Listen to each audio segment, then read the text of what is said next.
আসসালামু আলাইকুম প্রিয় দর্শক, এখন আপনাদের সামনে আমি হাজির হয়ে গেলাম চিংড়ি মাছের দারুণ স্বাদের মজাদার একটি ভর্তা রেসিপি নিয়ে। তো এই জন্য আমাদের লাগবে পুরা মরিচ। আমরা এখন এই মরিচগুলোকে টেলে নিচ্ছি। তো মরিচগুলো টালা হয়ে গেলে আমরা সেটাকে বাটিতে তুলে নেব এবং তারপর আমরা এর মধ্যে চিংড়ি মাছগুলো দিয়ে ভালো করে ভাজবো। তো আমাদের চিংড়ি মাছগুলো দেওয়া হয়ে গেছে, তো এখন আমরা এটাকে ভাজবো সুন্দর করে। এটাকে যতক্ষণ আমাদের প্রয়োজন মতো ভাজা না হবে ততক্ষণ আমরা এটাকে ভাজতে থাকবো। আমরা এটাকে নেড়ে চেড়ে উল্টে পাল্টে দিচ্ছি ভালো মতো ভাজার জন্য। তো আপনারা দেখতে থাকুন আমি কীভাবে এই রেসিপিটি করছি। আপনারা সবাই আমার এই ছোট্ট পেজটাকে একটু সাপোর্ট করবেন, ফলো করবেন।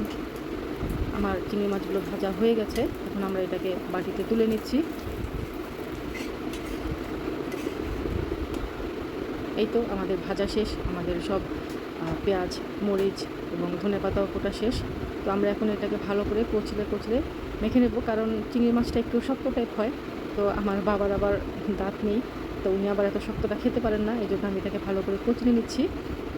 আপনারা অবশ্যই এটা করে খাবেন, আশা করি নিরাশ হবেন না।